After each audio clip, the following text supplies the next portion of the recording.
अध्याय 9। कृतयोगी विनोबा। जीवनी। अध्ययन से पूर्व। माँ, ये महान लोग कौन होते हैं? बेटा, सुकर्ण और सुमार का अनुसरण करने वाले व्यक्ति ही महान कहलाते हैं। जीवनी का मूल तत्व अपने जीवन को मानवीय हितों के लिए समर्पित कर देना चाहिए। तुम्हारे लिए कौन सा विशेषण काम में लाऊं, मुझे नहीं सूझता। तुम्हारा प्रेम और चरित्र मुझे मोह में डुबो देता है। सच्चा पुत्र वह है जो पिता ने जो कुछ किया हो उसमें वृद्धि करे। पिता सत्यवादी, दयामय, दृढ़ हो तो स्वयं अपने में वह गुण विशेष रूप से धारण करे। यह तुमने किया है, ऐसा दिखता है। तुमने यह मेरे प्रयत्नों से किया है, ऐसा मुझे नहीं मालूम होता। इस कारण तुमने जो पिता का पद दिया है उसे मैं तुम्हारे प्रेम की भेंट के रूप में स्वीकार करता हूँ। उस पद के योग्य बनने का प्रयत्न करूँगा और जब मैं हिरण्यकश्यप हूँ तो प्रहलाद भक्त के समान मेरा सादर निरादर करना। सन 1918 में महात्मा गांधी ने ये उद्गार उस विभूति के लिए प्रकट किए थे जिसके महान व्यक्तित्व तथा अपूर्व कृतित्व ने भारत को ही नहीं विश्व के अनेक देशों को भी चमत्कृत कर दिया। विनोबा जी की उम्र उस समय 23 वर्ष के लगभग थी। अपनी पढ़ाई के बीच में ही छोड़कर वह काशी चले गए थे। वहां से गांधी जी के विचारों से अभिभूत होकर अहमदाबाद आए और कुछ समय बाद गांधी जी से 1 वर्ष की छुट्टी लेकर आश्रम से चले गए। इस 1 वर्ष की अवधि में अपने अध्ययन, मनन, स्वास्थ्य संबंधी प्रयोग, शिक्षा कार्य तथा व्रत पालन आदि के विस्तृत विवरणों से मुक्त 10 फरवरी 1918 को उन्होंने गांधी जी को एक पत्र लिखा। विनोबा जी ने लिखा था, जब मैं 10 वर्ष का था तब मैंने ब्रह्मचर्य व्रत का पालन करने हेतु देश सेवा करने का व्रत लिया था। इसके बाद हाई स्कूल में दाखिला हुआ। उस समय मुझे गीता पढ़ने का शौक लगा, पर मेरे पिताजी ने दूसरी भाषा के तौर पर फ्रेंच लेने की आज्ञा दी, तो भी गीता का प्रेम कम नहीं हुआ था। तभी से मैंने घर पर ही स्वयं संस्कृत का अभ्यास आरंभ कर दिया था। मेरा निश्चय था कि तत्व का ज्ञान भी अभ्यास करूं। मैं आपकी आज्ञा लेकर आश्रम में दाखिल हुआ, पर उसी समय वेदांत का अभ्यास करने का अच्छा अवसर हाथ लगा। बाई में नारायण शास्त्री मराठी नामक एक अजन ब्रह्मचारी विद्वान विद्यार्थियों को वेदांत तथा दूसरे शास्त्र सिखाने का काम करते थे। उनके पास उपनिषदों के अध्ययन करने का लाभ हुआ। स्वास्थ्य सुधार के निमित्त पहले तो मैंने 10-12 मील घूमना शुरू किया, बाद में 6 से 8 सेर तक अनाज पीसना चालू किया। आज 300 सूर्य नमस्कार और घूमना, यह मेरा व्यायाम है। इससे मेरा स्वास्थ्य ठीक हो गया। आहार के विषय में पहले 6 महीने तो नमक खाया, बाद में उसे छोड़ दिया। मसाले आदि बिल्कुल नहीं खाए और अजन मसाले और नमक ना खाने का व्रत लिया। दूध शुरू किया। बहुत प्रयोग करने के बाद ये सिद्ध हुआ कि दूध बिना बराबर चल नहीं सकता। फिर भी इसे छोड़ा जा सके तो छोड़ देने की मेरी इच्छा है। 1 महीना केवल केले, दूध और नींबू पर बिताया। इससे ताकत आ गई। इस प्रकार छोटी सी अवस्था से ही विनोबा जी की कठोर साधना आरंभ हो गई थी, जो अंत तक अखंड गति से चली। वस्तुतः आरंभ से ही उनकी दृष्टि अंतर्मुखी थी। इसी से उन्हें दुनिया के आडंबरों में कभी रस नहीं आया। कॉलेज में पहुंचते पहुंचते उन्हें वर्तमान शिक्षा प्रणाली की निरर्थकता दिखाई दे गई। झट पढ़ाई छोड़ दी और स्कूली पढ़ाई का मोह मन से सदा के लिए निकाल दिया। मार्गदर्शन की खोज की। गांधी जी मिल गए। उनके निकट जाकर एकांत साधना में लीन हो गए। पिता अत्यंत निर्भय व्यक्ति थे। उनसे विरासत में वैराग्य की भावना मिली। माँ ईश्वर भक्त, दयालु तथा करुणामय थी। उनसे ये गुण लिए। विनोबा जी का जन्म 11 सितंबर 1895 में महाराष्ट्र के गागोदा नामक ग्राम में हुआ था। उनकी प्रारंभिक शिक्षा बड़ौदा में हुई। वहीं से उन्होंने सन 1913 में हाई स्कूल की परीक्षा पास की। वे मेधावी छात्र थे। गणित उनका प्रिय विषय था। मराठी में कई बार 100 में से 99 अंक प्राप्त किए। इंटर की परीक्षा देने मुंबई जा रहे थे कि देशभक्ति और वैराग्य की भावना ने उनका मुंह दूसरी ओर मोड़ दिया। वह काशी गए। उन्हीं दिनों हिंदू विश्वविद्यालय के उद्घाटन समारोह के अवसर पर गांधी जी वहां आए। जैसा मैं जानता हूं, थोड़े पत्र व्यवहार के उपरांत वे गांधी जी के निकट पहुंच गए। साबरमती, वार्धा, नालवाड़ी तथा परमधाम में उन्होंने जो प्रयोग किए उनकी विस्तार से चर्चा करना असंभव है। अपने मौलिक चिंतन से उन्होंने कताई, सफाई तथा बुनियादी शिक्षा में असामान्य क्रांति की। उनकी कताई की योग्यता के विषय में गांधी जी का कहना था कि इसमें विनोबा जी इतने निष्पात हो गए हैं कि बहुत ही कम लोग उनकी तुलना में रखे जा सकते हैं। सन 1951 में उनके जीवन में एक नया मोड़ आया। सर्वोदय सम्मेलन में भाग लेने के लिए उन्होंने वार्धा से शिवरामपल्ली, हैदराबाद की पैदल यात्रा की। वहां से कुछ साथियों के अनुरोध पर वे तेलंगाना क्षेत्र में गए, जहां साम्यवादियों की हिंसात्मक प्रवृत्तियों के कारण भारी आतंक छाया हुआ था। 10 अप्रैल को नलगुंदा जिले के पोचमपल्ली गांव में रुके। वहां की 3000 आबादी में से 2000 व्यक्ति भूमिहीन थे। कुछ हरिजन आकर विनोबा जी से मिले और उन्होंने अपने हाथ से खेती करने के लिए 80 एकड़ भूमि की मांग की। विनोबा जी ने प्रार्थना सभा में ये मांग वहां उपस्थित लोगों के सामने रखी। तत्काल एक भाई उठ खड़े हुए और उन्होंने 100 एकड़ भूमि दे दी। यह था भूदान गंगा का उद्गम। विनोबा जी को इसके पीछे ईश्वरीय संकेत दिखाई दिया और वह भाईचारे की दीक्षा देने के लिए सारे देश की पद यात्रा पर निकल पड़े। विनोबा जी को लाखों एकड़ भूमि मिली, हजारों गांव मिले। जीवनदानियों की उनके पास सेना खड़ी हो गई। शांति सैनिकों की टोलियां तैयार हो गई। गांव ही नहीं, प्रखंड मिले। लगभग पूरे बिहार ने उन्हें समर्पित कर दिया गया। विनोबा जी का कहना था कि एक शक्ति हिंसा की है, पर हिंसा से हिंसा उत्पन्न होती है। दूसरी शक्ति कानून की है, पर कानून का रास्ता बहुत लंबा है और जब तक उपयुक्त भूमिका ना हो तब तक कानून कारगर नहीं हो सकता। तीसरी शक्ति हृदय परिवर्तन की शक्ति है, अर्थात प्रेम की शक्ति है। वही देश को एक सूत्र में बांध सकती है, अनेकता में एकता स्थापित कर सकती है, दलों को मिला सकती है। विनोबा जी देश में दंड विहीन शासन मुक्त समाज की स्थापना करना चाहते थे। उनका एक ही मार्ग था, वह था लोक शक्ति का उदय। 15 नवंबर 1982 को उन्होंने अपना पार्थिव शरीर त्याग दिया। एक ऐसी महान विभूति उठ गई जिसमें पुरातनता और आधुनिकता का दुर्लभ समन्वय था और जिसके जीवन का प्रत्येक क्षण मानव हित के लिए समर्पित रहा था।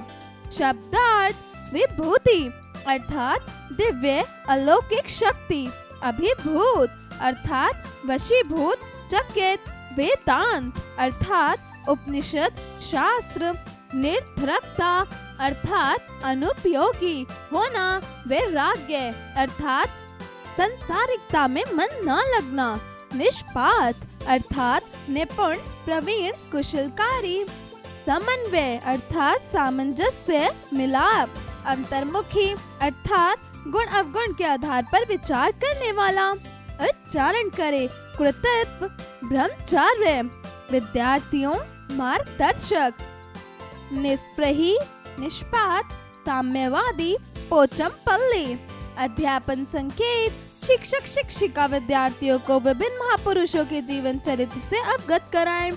अभ्यास कार्य, जरा बताइए। प्रश्न 1, दिए गए प्रश्नों के उत्तर बताइए। क, महात्मा गांधी जी ने विनोबा को कब उद्गार विभूति से विभूषित किया? उत्तर, महात्मा गांधी जी ने विनोबा को सन 1918 में उदार विभूति से विभूषित किया। ख, विनोबा जी की दिनचर्या में व्यायाम का क्या महत्व है?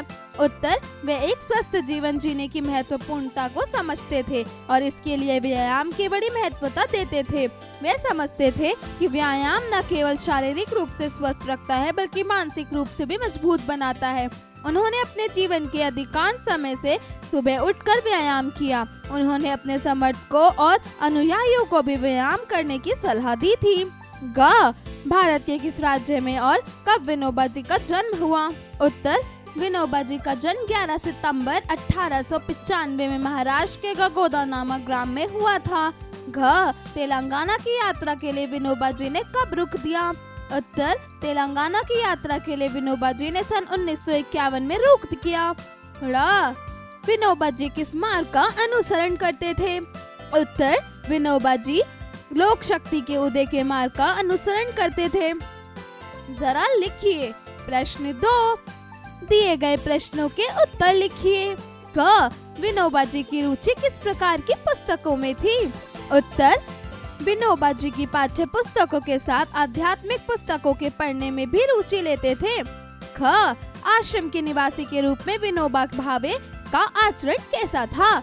उत्तर, आश्रम के निवासी के रूप में विनोबा जी अपना अधिकांश समय उपनिषदों, वेदांत आदि का अध्ययन करने तथा स्वास्थ्य सुधारने हेतु व्यायाम जैसी क्रियाओं में लगाया करते थे।